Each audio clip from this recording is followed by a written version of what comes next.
Dan, I want to go through a few of those. Let's start with the NFL offseason. Some of the big names, Le'Veon Bell, Antonio Brown, and Nick Foles, all getting talked about as being on the move. Where are they going? Let's start with Foles. Yeah, Foles, very interesting because if you followed Adam Schefter's reporting over the weekend, you know that whether it's by picking up their option or franchising him, the Eagles want to have some say in where Foles goes. They don't want him to end up in Washington or with the New York Giants. So I'm predicting the Jacksonville Jaguars are the team that acquires Nick Foles via trade. They just hired John DeFilippo as their offensive coordinator. He was the Eagles quarterbacks coach this time last year, and he's a guy that they think can help lure Foles and get the most out of him if they decide to go that way. Le'Veon Bell is a free agent, didn't play this year. He is hoping that he can get a monster contract a la Todd Gurley on the running back market. A lot of teams with cap space. Your New York Jets will certainly be a factor. I gave him to the Houston Texans. I think this is a team with a lot of cap space, needs to add a dynamic offensive weapon. They already have the number one receiver in DeAndre Hopkins. Maybe a little bit closer to Super Bowl contention than some of the other teams that are going to have all that money in cap space to bid with. I think Houston makes a big move and brings in Le'Veon Bell. And as for Le'Veon's Pittsburgh Steelers teammate, Antonio Brown, signs look like a trade there is probably going to happen to send him out of Pittsburgh. The team I like for him is the San Francisco 49ers. Kyle Shanahan loves the idea of that number one wide receiver that can soak up targets. You look at his history with guys like Julio Jones, Andre Johnson, Pierre Garçon in his previous stops, a receiver that can really be the focal point of the offense. There's nobody out on the market that fits that description better than Antonio Brown. All right, interesting stuff. You have more predictions that I liked here, including you're very high on Cleveland next season, aren't you? Well, I think this is going to be a big one this summer. I think you're going to hear a lot of people this summer saying, oh, look out for Cleveland.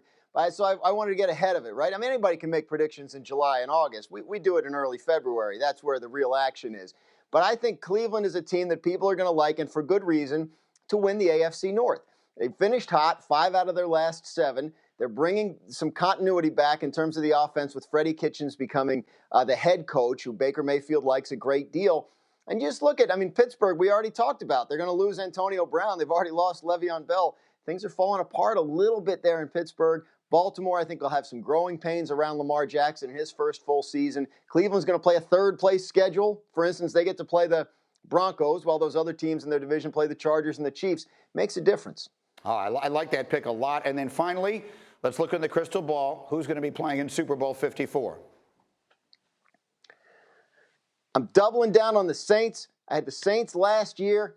As you may have heard, they came pretty close. A little bit of a controversial ending to their season. I think the Saints bounce back from the heartbreak second year in a row, win the Super Bowl. I have them beating the Houston Texans, who I think load up this offseason, as we've already discussed, a team that's won 3 out of the last 4 division titles there in the South.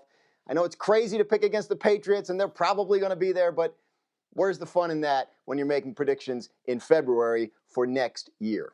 I like it. And again, the column is a lot of fun. It's up on ESPN.com right now. Dan Graziano's 10 bold predictions. Let me bring Orlovsky back into the conversation. Let's go back through some of the individuals that he was talking about there. Antonio Brown on the 49ers. How would you like that fit? I would love it. I would, because here's why. They already have Marquise Goodwin, a vertical threat guy. George Kittle proved that he is a very good tight end. Mm-hmm. And then they've got Dante Pettis. So then you're going to add Antonio Brown, a guy that's got 6 straight seasons of 100-plus catches, 872 catches in his career, like stat producer. So if you're going to take him, put him on an offense that Kyle Shanahan's renowned for scheming stuff up, the ability to get guys open, utilizing play action. Now, I don't know how comfortable I am with Garoppolo and him having to handle that personality this early in his career, never experiencing it yet. But I love AB going there. And then let me pick with the other two because I'm running out of time. How about Le'Veon on the Texans? Do you like that? No. The Houston Texans, if we learned anything this season, you've got to protect your quarterback. Where the offensive line-wise, Deshaun Watson was sacked more than any quarterback in the history of the NFL in the playoffs. Your offensive line is one of the worst, consisting throughout the season, one of the worst performers when it comes to protecting your quarterback. So why are we going to take a dynamic weapon and not protect him just to bring in another dynamic weapon? Invest in your offensive line, protect him, allow him to flourish rather than just trying to find another weapon. We saw New England. We saw KC. We saw the Rams. We saw the Saints. All great offensive lines. Invest in your offensive line for your young quarterback.